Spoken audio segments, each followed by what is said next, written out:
Don't you dare argue with my wife in her house. Ethan yelled at me with a fury I had never seen in his eyes before, but we were in my house. In the house I built brick by brick, working day and night for 30 years. I stood frozen in my own kitchen, feeling as if I'd been slapped. My son, my own son, was kicking me out of my own home to defend a woman he had only known for 2 years. Rebecca was standing there with a triumphant smirk, her arms crossed, watching as my Ethan humiliated me in front of her. It all started over something so simple. Rebecca had moved my garden plants without asking, and when I told her to please not touch my things without telling me first, she shot back that this was her house now too. When I tried to explain that I had been taking care of those plants for 15 years, Ethan exploded as if I had insulted his wife. My name is Marissa Miller. I'm 69 years old, and that morning I felt like I no longer recognized the son I had raised. The same little boy whose diapers I changed, who I spoon-fed until he was 4 because he was so picky, who I carried in my arms when he had a fever, now looked at me as if I were a stranger. I was born in a small town where mothers were respected until the last day of their lives, where sons took off their hats when speaking to their parents and never raised their voice. But here I was in the big city watching my own son disrespect me for a woman who didn't even know my story. When I was 22, I came to this city with my husband Andrew. May he rest in peace, and a baby in my arms. We had nothing but 2 old suitcases and the hope of giving our son a better life. Andrew worked in construction from 5 in the morning until 8 at night, and I washed other people's clothes at a public laundromat. I remember the day we decided to buy this piece of land perfectly. It was a vacant lot full of rocks and weeds, but it only cost $3,000. Andrew told me, "Marissa, we're going to build our home here." And I believed him, even though it seemed impossible at the time. For the first 5 years, we lived in a tiny tin shack while we saved up for materials. I sold homemade pies in the mornings, cleaned houses in the afternoons, and at night, I sewed red and green dresses for the ladies in the fancy part of town. Every dollar I earned, I put into a coffee can I hid under the mattress. Ethan was still little when Vincent, my second son, was born. With 2 children to feed and clothe, the money was never enough, but I never gave up. I would get up at 4 in the morning to bake, take the kids to school, go to work, come home to cook, and go to bed well after midnight sewing. When Andrew died in a work accident, Ethan was 15 and Vincent was just 12. I was left alone with 2 teenagers, a half-built house, and debts that seemed like mountains. But I never thought about giving up. I worked harder than ever before in my life. I sold food at the factory gates, washed clothes in the early morning, and babysat on weekends. Anything to make sure my sons didn't feel their father's absence. Anything so they could get an education and have the life I never had. Ethan was always my pride and joy. He was smart, studious, respectful. When he told me he wanted to be an engineer, I sold my sewing machine to pay for his college tuition. It was worth $1,000. It was my tool for work, but I didn't hesitate for a second. It was for my son's education. For 5 years, I stayed up late ironing other people's clothes to pay for his studies. My hands cracked, my back ached, but every time I saw Ethan with his books, I knew it was all worth it. The day he graduated, I cried with happiness. My son was an engineer. My sacrifice had paid off. Vincent also did well for himself.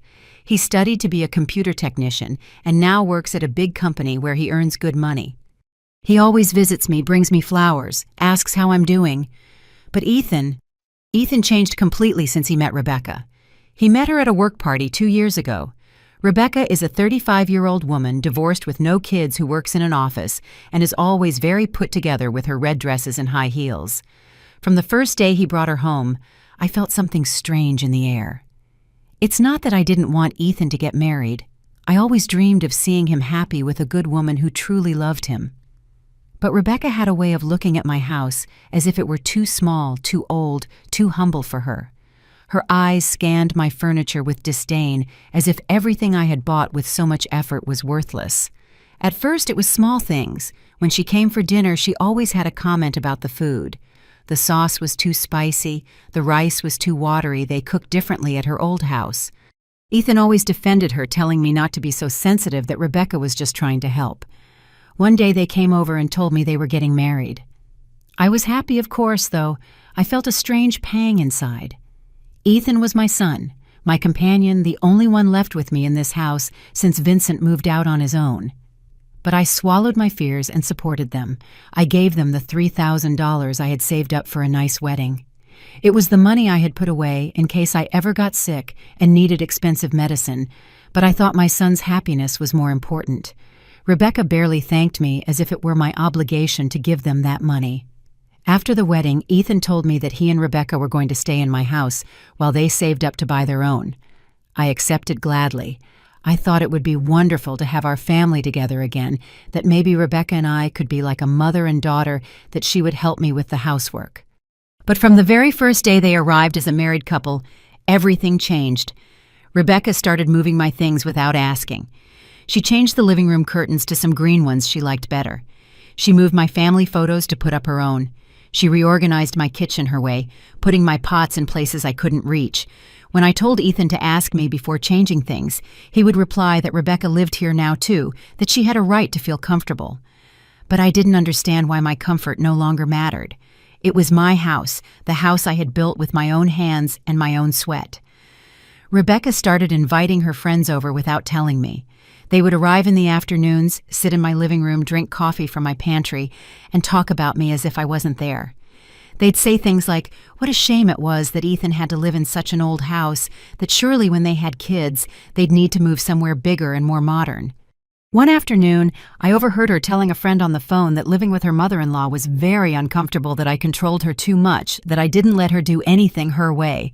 It hurt so much to hear her talk about me like that when I had done everything possible to make her feel welcome.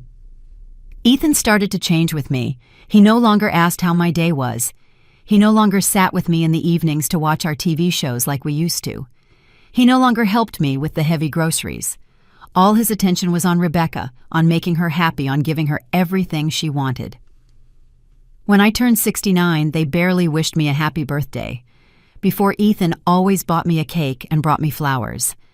This time, Rebecca told him they should just take me to a cheap restaurant for dinner so they wouldn't have to clean dishes at home. We went to a horrible place where the food tasted like cardboard, and it cost only $20 for the three of us. I started to feel invisible in my own home. Rebecca would put the TV on whatever channel she wanted without asking. She would occupy the bathroom for hours in the morning, using up all the hot water.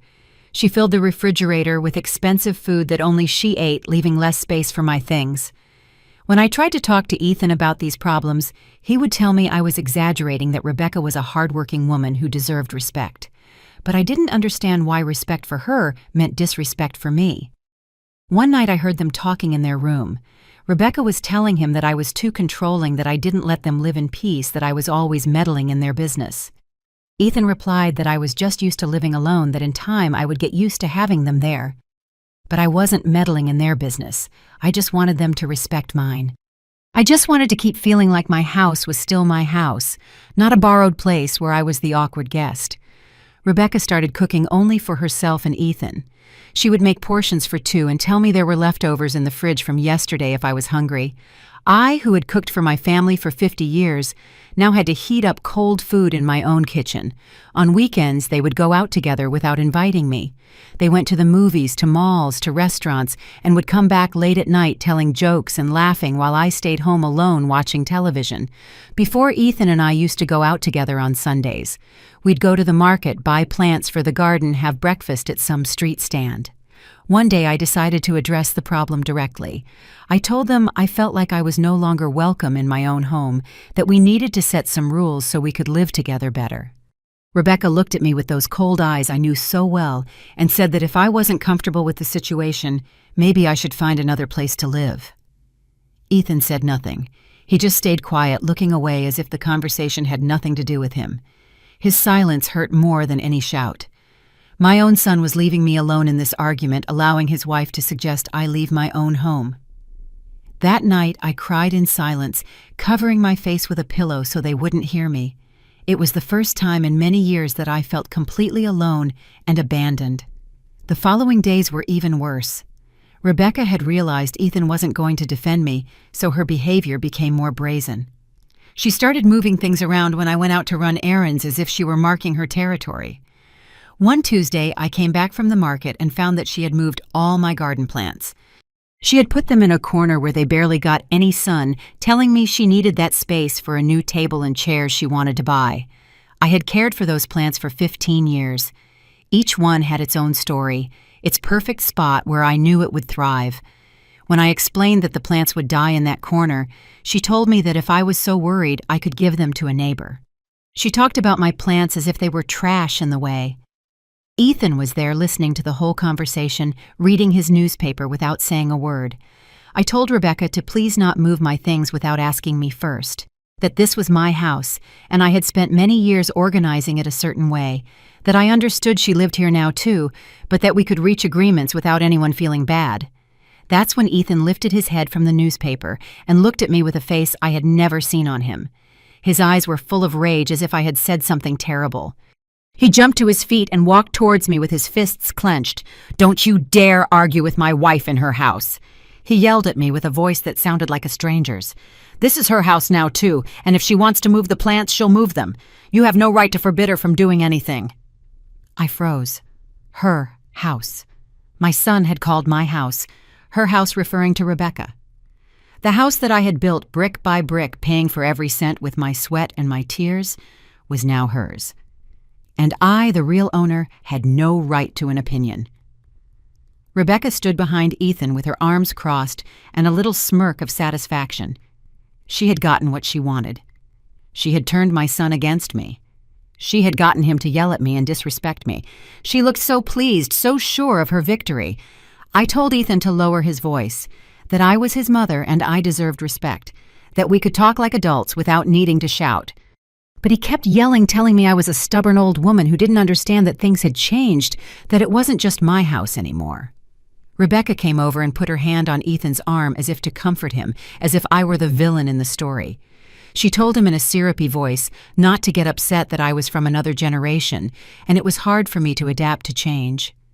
She spoke about me as if I were a spoiled child or a senile old woman. In that moment, something inside me broke. It wasn't just about the plants or Ethan's words or Rebecca's mocking smile. It was about everything combined, the months of small humiliations, of silent slights of feeling invisible in my own home. But I didn't scream. I didn't cry. I didn't give them the show they were waiting for. I looked at both of them in silence for a few seconds that felt like an eternity. Then I turned around and went to my room without saying a word. That night, lying in my bed, I made a decision. I was not going to let them treat me like this anymore. I was not going to beg for respect in my own house. I was not going to walk on eggshells to avoid bothering Princess Rebecca and my son, who had become her servant. The next day was Friday. Ethan and Rebecca had a habit of going out on Friday nights and coming back very late. That Friday after they left, I did something I never thought I'd have to do. I called a locksmith. I explained the situation to the man who came. He was an older man about 60 who listened to me patiently. He told me he'd seen many similar cases, that it was becoming more common for grown children to disrespect their parents. He changed all the locks on the house for $150. I also called Vincent and told him everything that had happened. My younger son was furious when I explained how Ethan had yelled at me how Rebecca had disrespected me.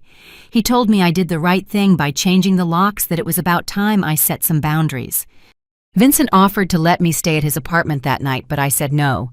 This was my house, my home, the place I had built with so much effort. I wasn't going to be the one to leave. If someone had to find another place to live, it wasn't the owner of the property. I went to bed early that Friday, but I couldn't sleep.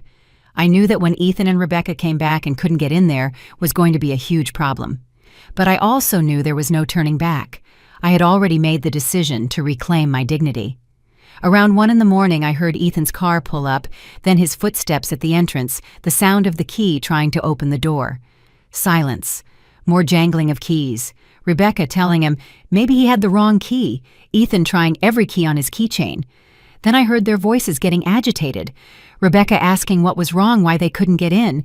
Ethan saying the keys didn't work, that something was wrong with the lock. I heard them walking around the house trying to find an open window, knocking on doors. Finally, Ethan started banging on the front door, shouting my name. "Mom, open the door! Mom, what's going on?" Rebecca was also yelling, asking why I had changed the locks, telling me it was a childish act of revenge. I stayed in my bed in silence, listening to them get desperate outside. For the first time in months, I felt in control of the situation. For the first time, they were the ones outside begging, and I was the one with the power to decide. Ethan kept knocking for half an hour. His voice grew more desperate. "Mom, please, we're cold. Mom, we just want to come in and sleep. Mom, we'll talk tomorrow, but just let us in now."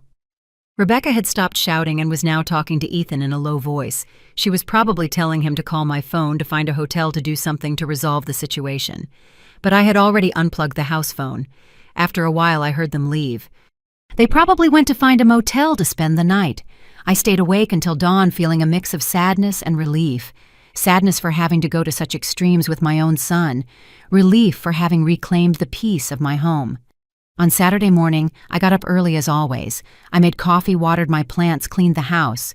All in silence, without rushing, without having to listen to complaints about my way of doing things. It was the first morning in months that I had breakfast in peace in my own kitchen. Around 10 in the morning, my cell phone started ringing. It was Ethan.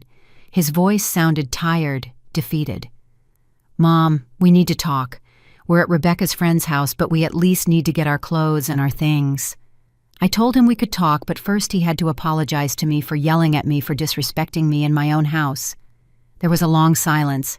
Then he said yes, he was wrong, that we could fix things if I opened the door for them. But I had already learned that Ethan's promises weren't worth anything anymore, that as long as Rebecca was manipulating him, he would always put her first. I told him that if he wanted to talk, he could come alone, that Rebecca was not welcome in my house until she apologized to me for all the disrespect. Ethan told me that was impossible, that Rebecca was his wife and they went everywhere together, that if I didn't receive both of them, then neither would come. I told him that was fine, that it was his decision, and I hung up the phone. Throughout Saturday, Ethan called me 5 more times. Each call was more desperate than the last. By the third call, he no longer sounded angry. He sounded worried. He told me they needed to get their work clothes for Monday, that they had important documents in their room, that it wasn't fair for me to punish them like this. I replied that I wasn't punishing them, that I had simply decided that only people who respected me would live in my house, that if he wanted to continue living with me, he had to choose between his wife and his mother, that he couldn't have it both ways anymore. On the 4th call, Ethan started begging. "Mom, please don't do this. We're a family. Rebecca is crying. She doesn't understand why you're so angry. We can talk and fix everything, but we need to get into the house." It was a lie that Rebecca was crying. That woman hadn't shed a real tear in her entire life, but I could tell that Ethan was desperate, that he had realized I was serious this time. On the 5th call late in the evening, Ethan changed his strategy. He told me that if I didn't open the door, he would have to call the police, that it was illegal for me to keep them from their belongings, that they also had rights because they had been living there. I told him to call whoever he wanted, that the house was in my name, that I paid all the bills, that I had the deed in order, that the police would side with me because I was the sole legal owner of the property. Ethan fell silent. He knew I was right. On Sunday morning, I didn't receive any calls. I thought maybe Ethan had gotten the message and was looking for an apartment for him and his princess. But around 11 in the morning, I heard voices outside my house. I peeked through the window and saw Ethan standing on the sidewalk talking on the phone. He looked like he hadn't slept well. His clothes were wrinkled. He looked tired and desperate. Rebecca wasn't with him. She had probably stayed at her friend's house waiting for Ethan to solve the problem. Ethan hung up the phone and approached my door. He knocked softly, not like on Friday night when he had banged desperately. His voice sounded different, more humble, almost like when he was a boy and had done something mischievous. "Mom, it's me. Can we talk? I came alone like you said. Please open the door." I hesitated for a moment. Part of me wanted to open it, to hug him, to forgive him, and have everything go back to the way it was. But I knew that if I gave in now, Rebecca would return triumphant, and everything would be worse than before. I went to the door, but didn't open it. "Where's your wife?" I asked through the door. "She stayed at Chloe's, her friend's house. I came alone because I want to talk to you. Mom, we need to fix this. Did you come to apologize for yelling at me in my own house?" Ethan took a long time to answer. Yes, Mom, forgive me. I was wrong to yell at you. But you also have to understand that Rebecca is my wife now, and I need you two to get along. I opened the door and saw him. He looked terrible. He had dark circles under his eyes, a 2-day beard, the same clothes from Friday. I felt sorry seeing him like that, but I couldn't let that pity make me forget everything that had happened. "Come in," I said. "Let's talk in the living room." Ethan came in and sat on the armchair where his father used to sit before he died. He ran his hands over his face and sighed deeply. I sat across from him, waiting for him to start talking. "Mom, I know things haven't been good lately. Rebecca told me that you treat her badly, that you don't accept her as part of the family, and maybe I've gotten too defensive of her." He was already starting off wrong. He still believed his wife's version, still thought I was the villain of the story. But I decided to hear him out completely before responding. "But Mom," he continued, "changing the locks was too much. You can't just leave us on the street like that. We're your children, your family. This is our house too." I stopped him right there. "No, Ethan, this is my house. I bought it, I paid for it, I built it. You are my son, and you will always be welcome here, but with conditions. And one of those conditions is that you respect me." "But I do respect you, Mom." "Do you respect me? Is yelling at me in front of your wife? Respecting me is telling me I have no right to an opinion about my own plants respecting me? Is allowing that woman to talk to me as if I were a burden respecting me?" Ethan lowered his head. I knew that deep down he knew I was right, but his pride and his emotional dependence on Rebecca wouldn't let him fully admit it.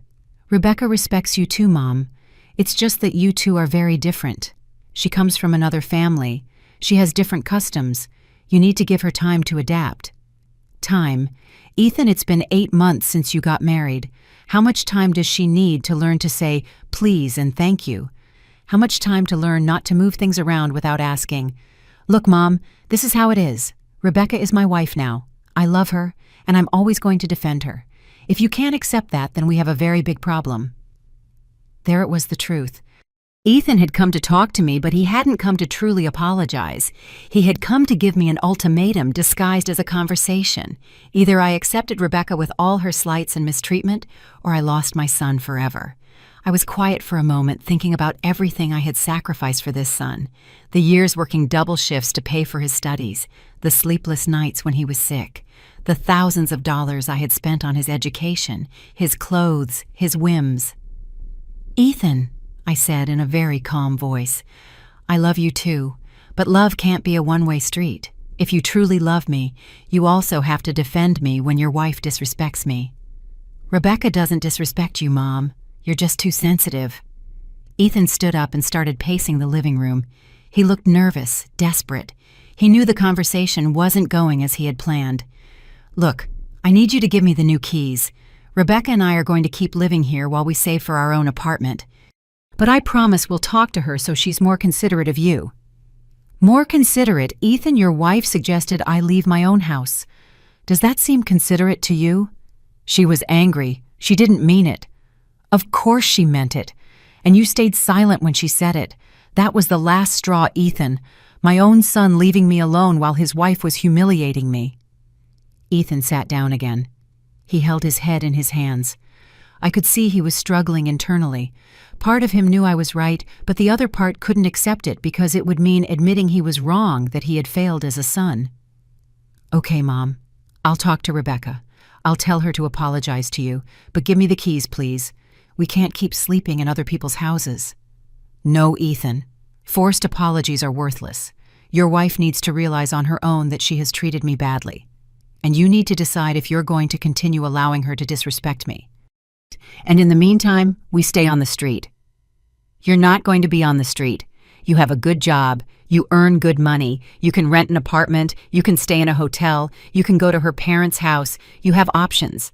"But Mom, we don't have money saved for a deposit on an apartment. Everything we earn we spend on living expenses."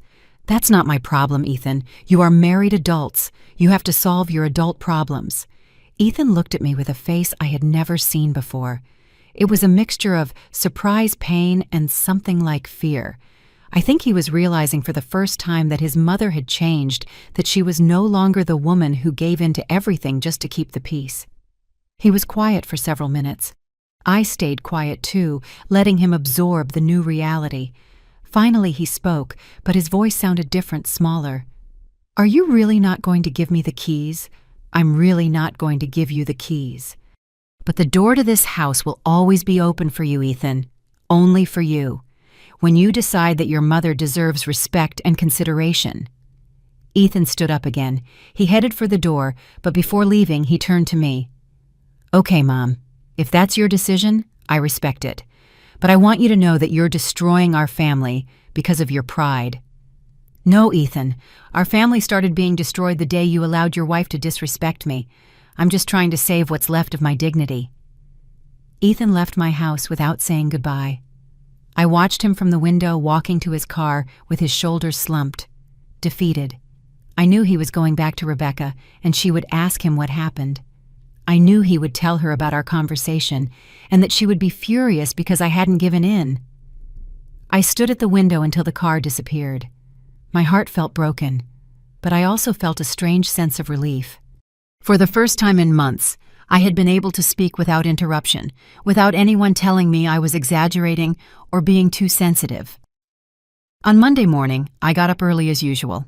I made my coffee, read the newspaper, watered my plants. It was strange to have the house so quiet without Rebecca's shouts demanding the neighbors turn down their music, without her complaints about the water not being hot enough. Around 10 in the morning, I received a call from Vincent. He told me that Ethan had contacted him, that he had told him I had kicked them out of the house. He asked if it was true and if I was okay. I explained the whole situation. I told him about the months of disrespect, about how Ethan had yelled at me about the conversation on Sunday. Vincent was quiet for a moment and then told me I had done the right thing, that it was about time Ethan learned that actions have consequences. He also told me that Ethan had tried to get him to talk to me to convince me to give them the keys back. But Vincent had told him he wasn't going to get involved in that it was a problem between Ethan and me, that he wasn't going to take sides.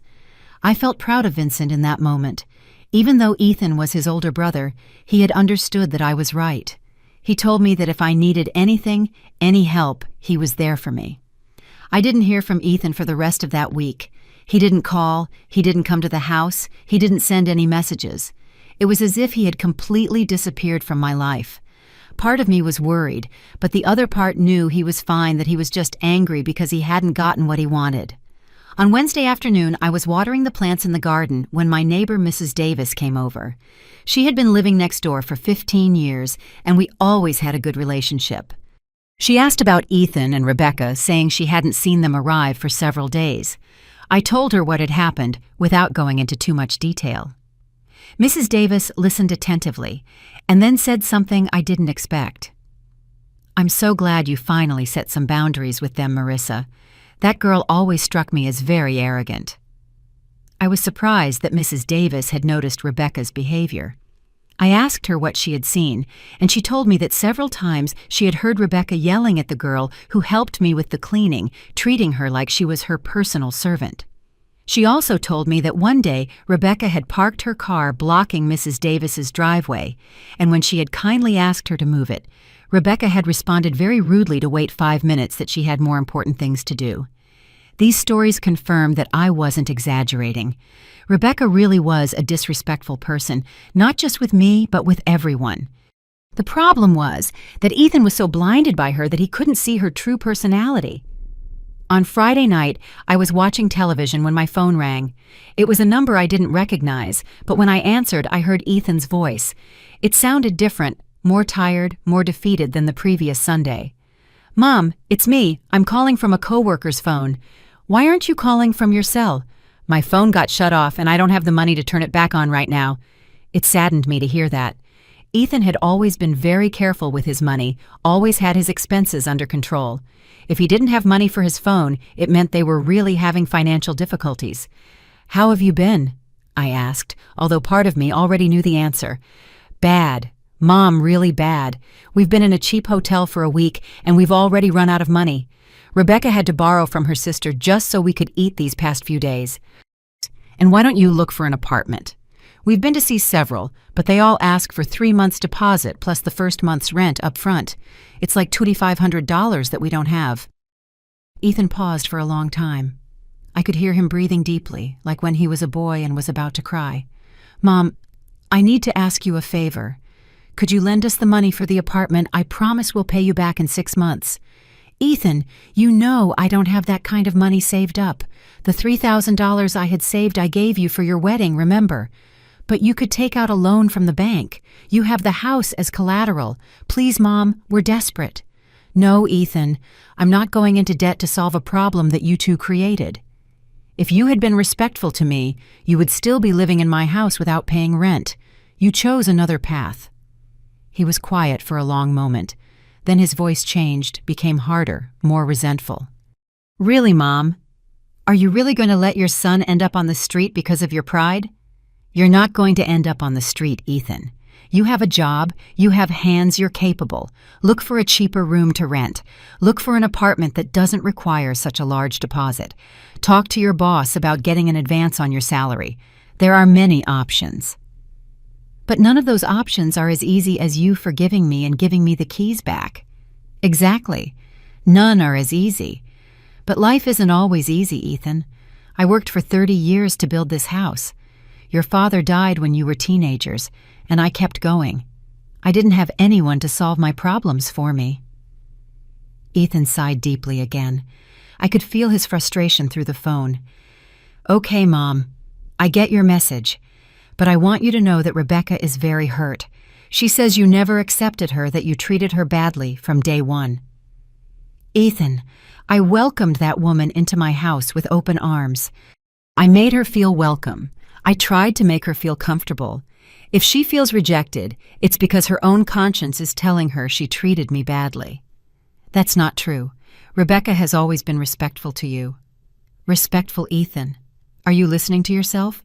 Suggesting I leave my own house is respectful. She was angry when she said that. People say things they don't mean when they're angry. I get angry sometimes too, Ethan. But I would never dream of disrespecting someone in their own home. Education and respect aren't lost just because you're angry. Ethan didn't respond to that. He knew I was right, but he wouldn't admit it. His loyalty to Rebecca prevented him from seeing reality objectively. Well, Mom, I have to go. I just wanted you to know how we're doing. Ethan, before you hang up, I want to tell you something. The door to this house will always be open for you. You are my son and I love you. But I will not allow anyone to disrespect me in my own home, not even your wife. And if Rebecca apologizes, if she admits she was wrong, if she apologizes to me for real with sincerity, acknowledging specifically what she did wrong, then we could talk. But it has to be a real apology, not just empty words to get me to open the door. Ethan was quiet for a moment. Then he told me he would talk to Rebecca, that he would try to convince her to apologize to me. We hung up without saying goodbye, just like on Sunday. I couldn't sleep well that night. On one hand, it saddened me to know Ethan was having financial difficulties. On the other hand, I knew it was necessary for him to learn that decisions have consequences, that he couldn't expect me to solve all his problems while he allowed me to be disrespected. On Saturday morning, I decided to call Vincent to tell him about Ethan's call. Vincent told me that he had also spoken with Ethan, that his brother had asked to borrow money, but he had refused. He explained that he didn't refuse out of stinginess, but because he knew that if he solved their money problem, Ethan would never learn his lesson. He said that sometimes you have to let people hit rock bottom for them to reflect on their mistakes. Vincent also told me that he had done a little research on Rebecca.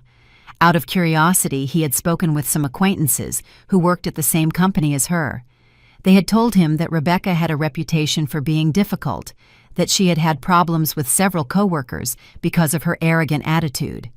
He also said that an acquaintance had told him that Rebecca had been married before, but her first marriage had lasted less than 2 years. Apparently, there had been serious problems with the first husband's family, who accused her of being materialistic and manipulative.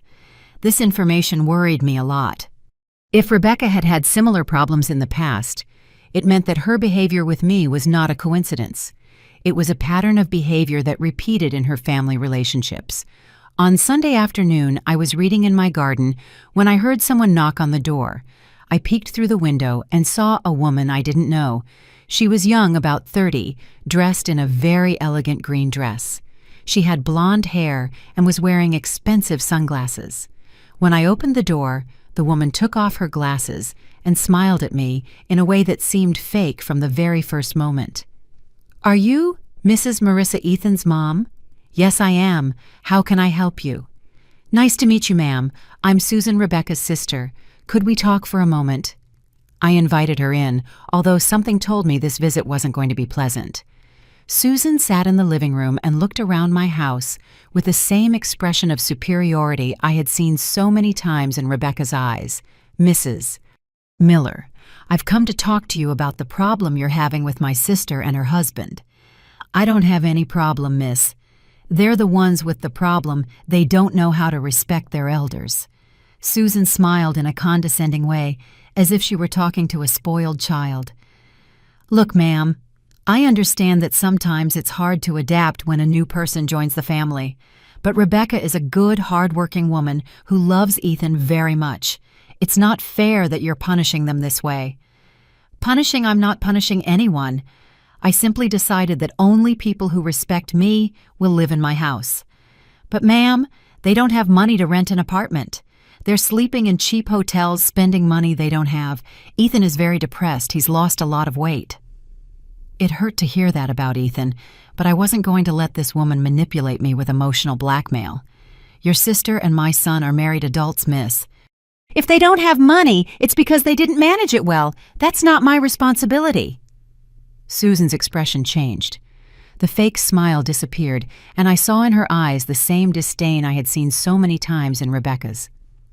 "Look, ma'am, I'll be direct with you. My sister told me that you're a very controlling mother-in-law, that you don't let them live in peace, that you're always meddling in their marriage." "Oh, really? And what else did your sister tell you?" "That you're very possessive of Ethan, that you don't accept that he's a married man now that you need to cut the umbilical cord." I listened to everything Susan said and realized that Rebecca had invented a completely different version of the events.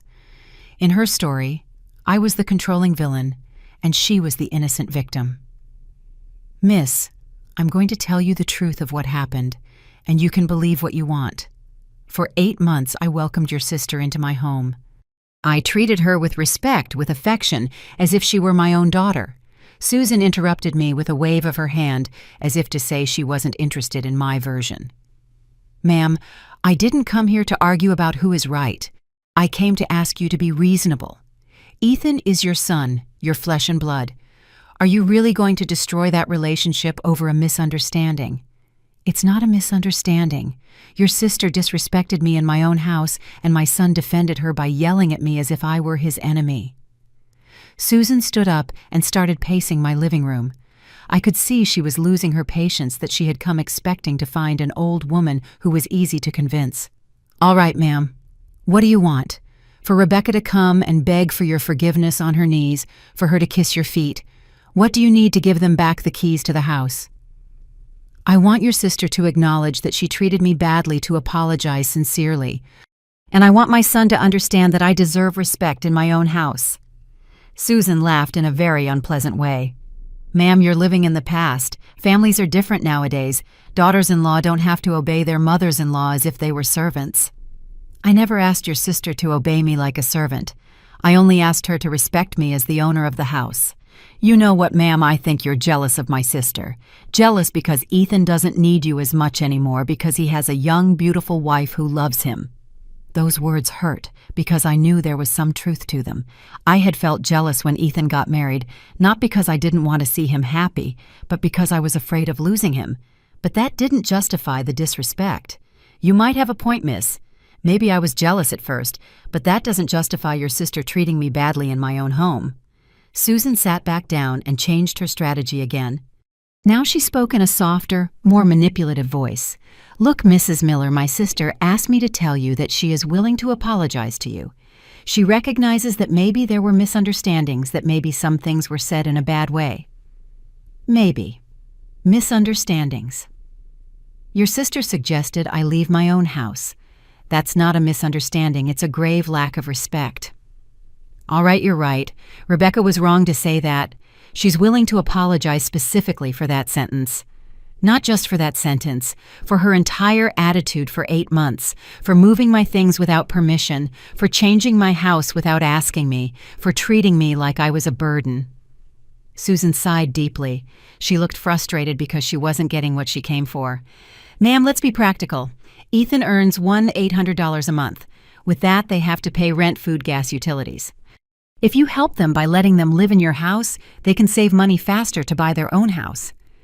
That sounds very logical, miss, but there's something you don't understand. Money isn't the most important thing in life. Dignity and respect are worth more than any savings. Susan looked at me as if I were a foolish old woman who didn't understand the realities of modern life. Ma'am, with all due respect, you're getting older. Wouldn't you rather have your son close, even if there are small conflicts, instead of being alone in this house? I'd rather be alone and at peace than accompanied and humiliated in my own home. That answer seemed to surprise her. I think she expected me to be afraid of loneliness, to be desperate for company at any price. Besides, miss, I'm not alone. I have Vincent, I have my neighbors, I have my lifelong friends. I don't need to put up with disrespect to feel accompanied. Susan stood up again. She already looked annoyed. She had completely lost her patience. All right, ma'am. I see you're very stubborn, but I want you to know that my sister is suffering a lot. She's crying every day because she doesn't understand why you hate her so much. I don't hate your sister, miss. I just won't allow her to disrespect me. Ethan is suffering too. He's very thin, very depressed. He says he feels like he's lost his mom. He hasn't lost me. I'm still his mom and I will always love him. But love doesn't mean letting people walk all over you. Susan walked to the door. Before leaving, she turned to me one last time. Ma'am, I hope that when you see your son on the street begging, you can sleep soundly knowing it was your pride that put him there. Those words hit me hard, but I wasn't going to let her manipulate me with dramatic threats. My son is not going to end up on the street, miss. He's smart, hardworking, capable. If he's having difficulties, it's because he chose to defend a disrespectful woman instead of respecting his mother. Susan left my house, slamming the door. I watched her from the window as she walked to her car, talking on the phone. She was surely reporting to Rebecca that her mission had failed, that the stubborn mother-in-law hadn't given in to her manipulations. I felt very sad that afternoon. Susan's visit had stirred up a lot of emotions. On one hand, it had confirmed that Rebecca really was a manipulative person who had distorted the whole story to make herself look like the victim. On the other hand, it hurt to know that Ethan was really suffering. But I knew that if I gave in now, if I gave them the keys back without any real change, everything would be worse than before. Rebecca would feel victorious. Ethan would learn that he could disrespect me without consequences, and I would lose my dignity in my own house forever. That night I called Vincent and told him about Susan's visit. He was very angry when I told him the things she had said to me, especially the threat that Ethan could end up on the street. Mom, that woman tried to manipulate you with emotional blackmail. Ethan isn't going to die from renting a room while he saves for an apartment. Thousands of people live like that. Vincent was right, but it was still hard for me not to feel guilty about Ethan's situation. On Monday morning, I received a call I didn't expect. It was from Ethan's work. A very kind young lady asked me if I knew where my son was because he hadn't shown up for work and hadn't called in. I was very worried because Ethan had never been irresponsible with his job. I told her I didn't know where he was, but to let me know if they found him. After hanging up, I was very uneasy. Ethan had been working at that company for 5 years. He had a good position, earned well. If he started missing work without notice, he could lose his job. I tried calling his cell phone, but he still didn't answer. I called Vincent to ask if he knew anything about his brother, but he hadn't heard from Ethan since the previous week either. Around 2 p.m, my phone rang again. This time it was Ethan, but his voice sounded very strange, as if he had been drinking. Mom, it's me. Ethan, where are you? Work called me looking for you. I'm at a bar near the hotel. I didn't go to work because I couldn't sleep all night. Rebecca and I had a really bad fight. What happened? Susan told Rebecca about her conversation with you yesterday. Rebecca got furious because she says you humiliated her in front of her sister. She says she doesn't want to apologize to you anymore, that she'd rather we find another solution. And what solution are you going to find? I don't know, Mom. I don't know what to do anymore. Rebecca says that if I really love her, I should cut you off completely. That as long as you're a part of my life, she'll never be happy. Ethan paused for a long time. I could hear background noise music from the bar where he was. Mom, I need you to tell me the truth. Are you really never going to forgive Rebecca? Do you really prefer to lose me forever? Ethan, I don't want to lose you. You're my son, and I love you more than my own life. But I can't pretend that nothing happened. Your wife disrespected me gravely, and you defended her instead of defending me. But Mom, she's my wife. It's normal for me to defend her. It's also normal to defend your mother when someone disrespects her in her own house. Ethan started to cry. I could hear him clearly through the phone. It broke my heart to hear him like that, but I knew I had to stay firm. Mom, I'm lost. I don't know what to do. If I choose Rebecca, I lose you. If I choose you, she's going to leave me. I can't win in this situation. Ethan, nobody is asking you to choose. The only thing I'm asking for is respect. If Rebecca respects me, if she acknowledges that she was wrong, everything can go back to normal. But she says you never accepted her, that you treated her badly from day one. She says she has no reason to apologize because you started the problem. Ethan, do you really believe that? Do you believe I treated your wife badly? There was a very long silence. I knew Ethan was struggling internally between what he had seen and what Rebecca had made him believe. I don't know what to believe, Mom. Rebecca tells me one thing, you tell me another. You two see the same situation in completely different ways. Ethan, I've known you since you were born. Have you ever in your life seen me treat a guest badly in my house? Have you seen me be rude or disrespectful to anyone? No, Mom. You've always been very polite to everyone. So why do you think I would change with your wife? What reason would I have to treat her badly if all I wanted was for you to be happy? Ethan was quiet again. I could hear him crying harder. Mom, I'm scared. I'm scared of losing Rebecca, but I'm also scared of losing you. I don't know how to fix this. Son, the solution is very simple. Rebecca needs to admit that she treated me badly. She doesn't need to humiliate herself or beg.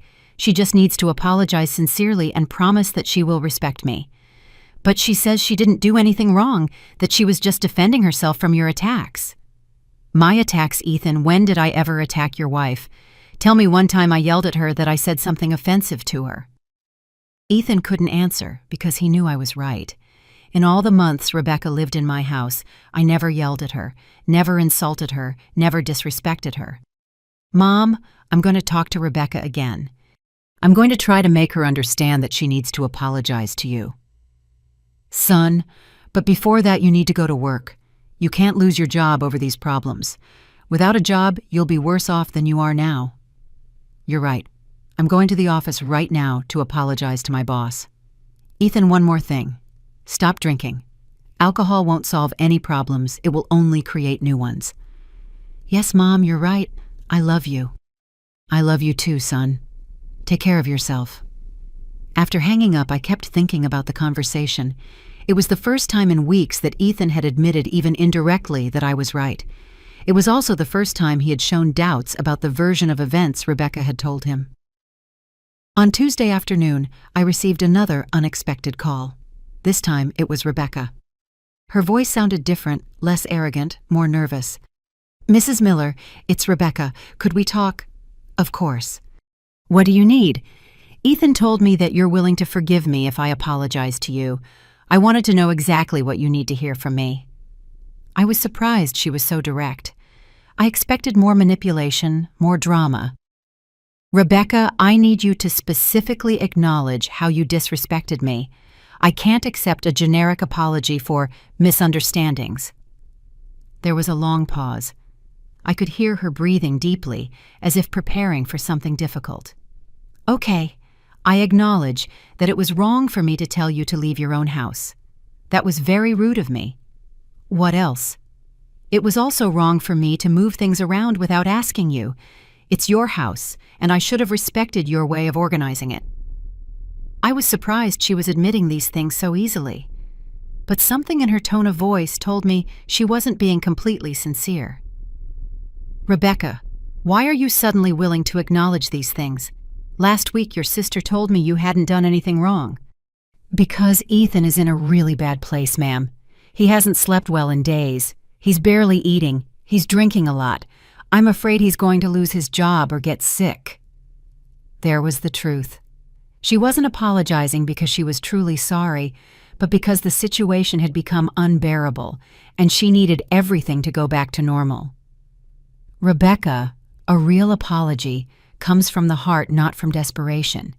If you're only apologizing to me to solve your financial problems, then it's worthless.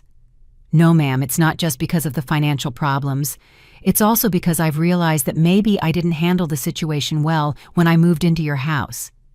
Maybe. Okay, I didn't handle it well. I was wrong. I acknowledge that I treated you with little respect, and that caused problems between you and Ethan. Rebecca, I need to know something else. Do you really love my son? Of course I love him. Ethan is a wonderful, hard-working, honest man. I love him very much. If you love him so much, why did you ask him to cut me off completely? Why did you put him in the position of having to choose between his wife and his mother? Rebecca took a long time to answer. When she finally spoke, her voice sounded smaller, more vulnerable. Because I was jealous, ma'am. Jealous of the relationship you have with Ethan. He talks about you with so much love, so much respect. Sometimes I felt like I would never be as important to him as you are. That confession surprised me. It was the first time Rebecca had shown any emotional honesty. Rebecca, a mother's love and a wife's love are different. One doesn't have to compete with the other. I never tried to keep Ethan away from you. I just wanted you to respect me. I know, ma'am. Now I realize that I reacted badly because of my own fears, but I really want to fix things. What do I need to do for you to forgive us? I told Rebecca I needed time to think. That a phone conversation wasn't enough to solve months of problems. That if she really wanted to fix things, she would have to come to my house and talk face-to-face without Ethan present. Rebecca agreed to come that same afternoon. After hanging up, I was very nervous. Part of me wanted to believe there was a real change in her, but another part was suspicious of her motives. Around 5 p.m, there was a knock on the door. When I opened it, I saw Rebecca standing there with a bouquet of red flowers and a face I had never seen on her. She looked tired, without makeup, with dark circles under her eyes. Very different from the arrogant woman who had lived in my house for 8 months. Mrs. Miller, I brought you these flowers as an apology. Thank you, Rebecca. Please come in. She sat in the living room in the same spot she had always sat when she lived here, but now she looked small, vulnerable. She kept her hands on her knees and avoided looking me directly in the eyes. Rebecca, I need you to tell me the truth about something. Does Ethan know you came here? No, ma'am. He's at work. I decided to come alone because I thought we could talk more honestly this way. I thought it was good that she had come without Ethan. It showed that at least she was willing to face the situation directly. Rebecca, on the phone, you told me you recognized you had acted badly, but I need to understand why you acted that way. Did you really believe I was treating you badly? Rebecca sighed deeply, and for the first time looked me in the eye. Ma'am, the truth is, I come from a very different family than yours. My parents divorced when I was a child. My mother always told my sister and me not to trust anyone, that everyone tries to take advantage of you. She continued speaking in a voice that got quieter and quieter. When I met Ethan and he talked so much about you with so much affection, I thought you would try to control him to keep him away from me. I came to your house on the defensive, expecting trouble.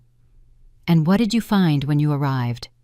I found a kind lady who welcomed me, who cooked for me, who tried to make me feel welcome. But I couldn't believe it. I thought it was an act that deep down you hated me.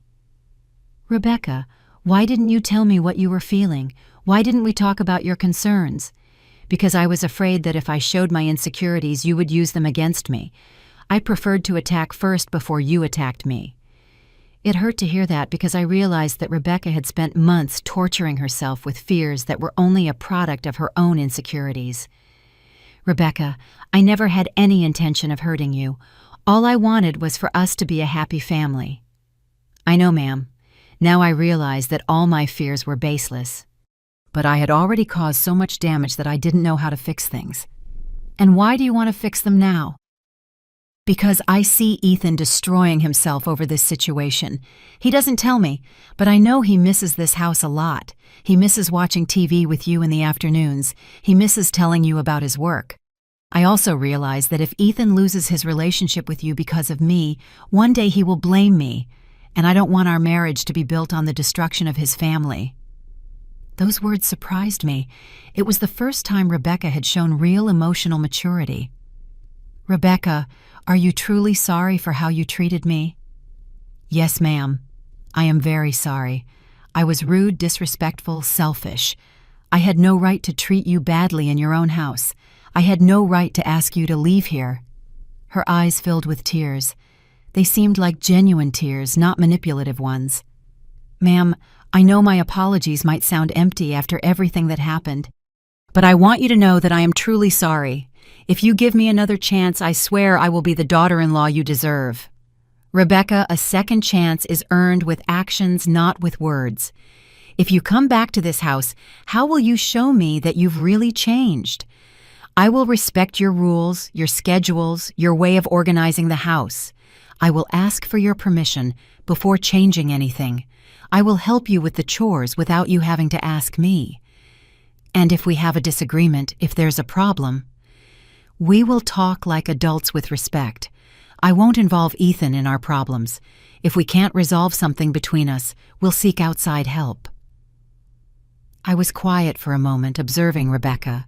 She seemed sincere, but I had learned to be cautious. Rebecca, I need to ask you a difficult question. If things don't work out between us, if we have problems again, are you willing to find another place to live without creating drama? Yes, ma'am. If I can't adapt to living in your house with respect, then I recognize that the problem is me, and we will find another place. And Ethan? Is he willing to support that decision? I haven't talked to him about this yet, but I'm going to speak to him clearly. I'm going to tell him that if I disrespect you again, he doesn't have to defend me, that you are his mother, and you always deserve respect. Rebecca stood up and walked over to where I was sitting. She knelt in front of me and took my hands. Mrs. Miller, I ask for your forgiveness from the bottom of my heart. Forgive me for being disrespectful. Forgive me for causing problems between you and Ethan.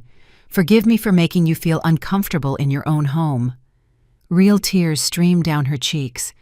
For the first time since I had known her, Rebecca looked genuinely vulnerable and sorry.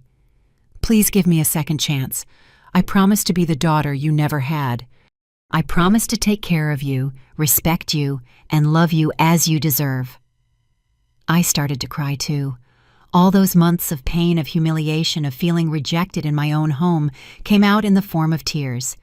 Rebecca, stand up. You don't need to kneel. I helped her up and hugged her. It was the first time we had hugged since her wedding. I felt that there really was a change in her, that her apologies were sincere. All right, Rebecca, I'm going to give you a second chance, but I need you to understand that this is the only one.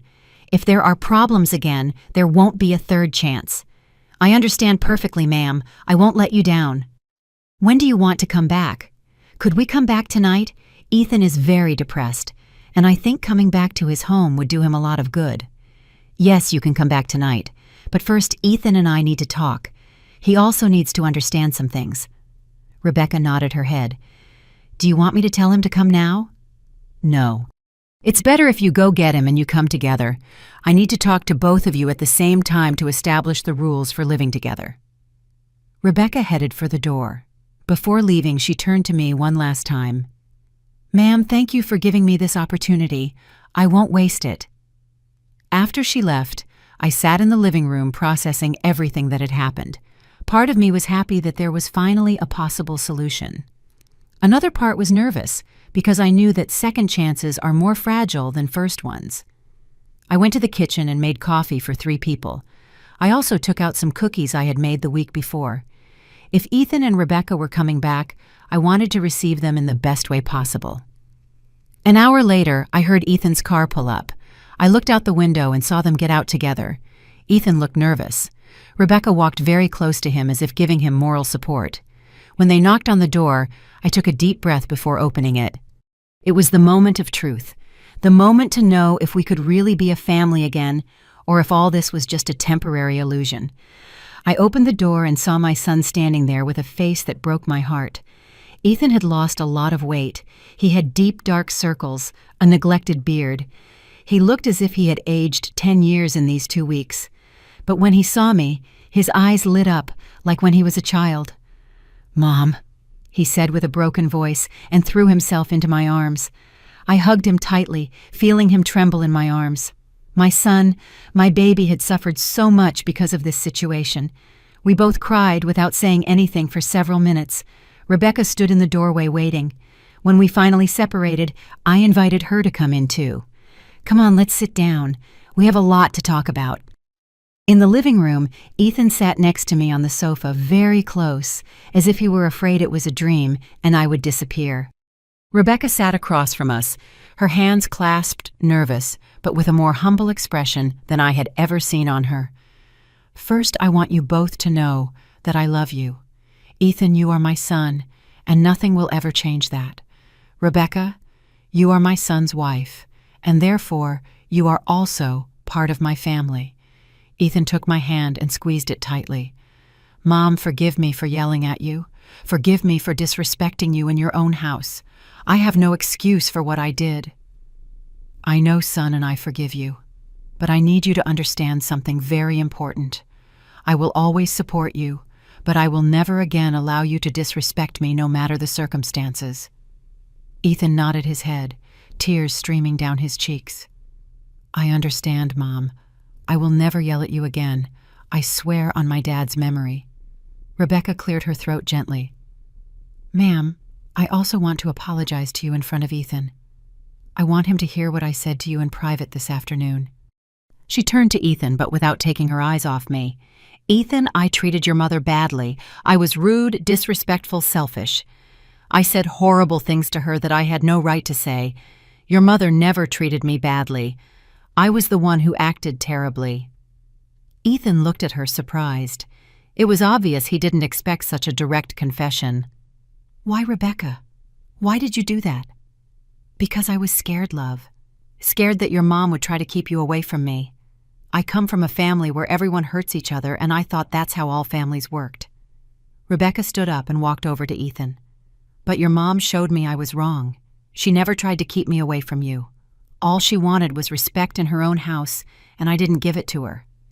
Ethan hugged her and they both cried together. Seeing them like that gave me hope that we could really get through this crisis. "Now," I said, "we need to establish some clear rules so this doesn't happen again." They both looked at me attentively. "First rule. This is my house, I am the owner, and my decisions are respected. I'm not being controlling, I'm being the owner of my own home." They both nodded. "Second rule. Any changes in the house are discussed with me first.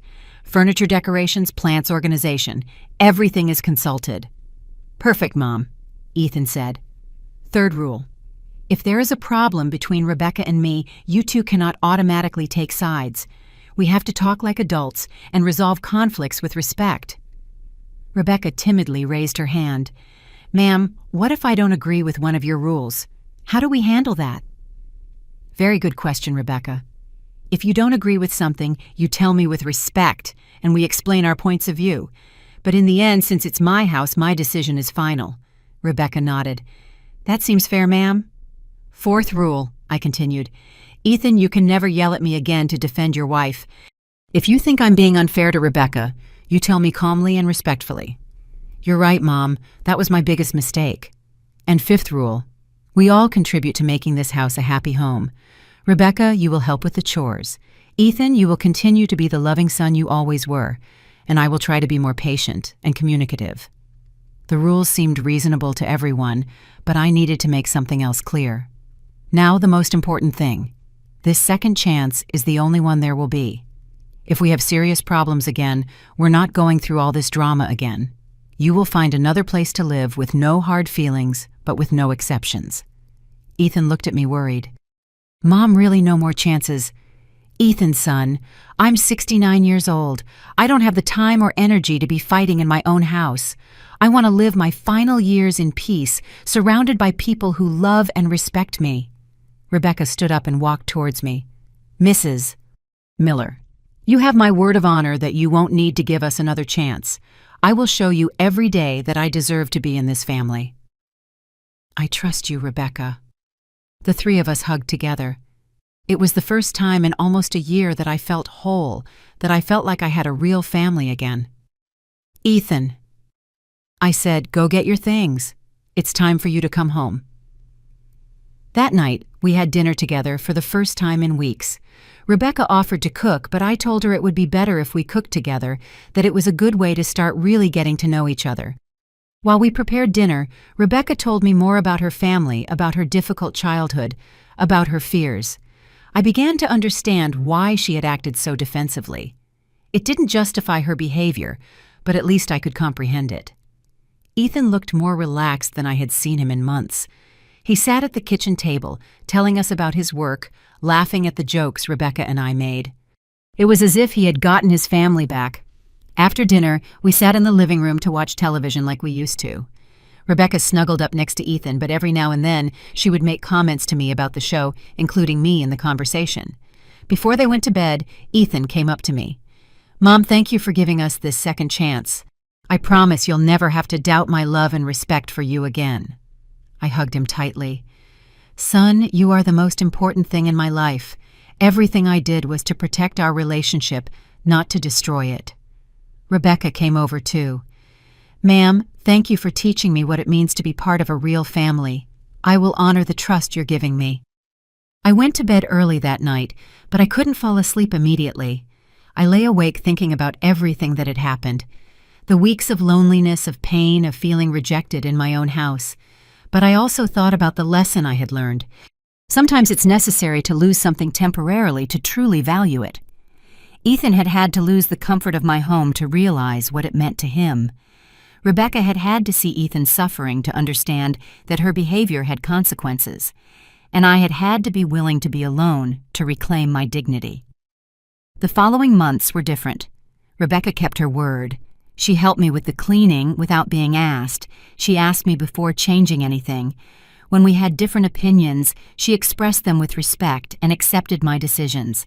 Hugo became the loving son he had always been, but now with a new maturity. He had learned that loving his wife didn't mean disrespecting his mother. One day, 6 months later, I was watering my plants in the garden when Rebecca came over. "Ma'am, can I ask you a personal question?" "Of course, Rebecca." "How did you manage to be so strong? How did you have the courage to kick us out of the house knowing you could lose Ethan forever?" I thought for a moment before answering.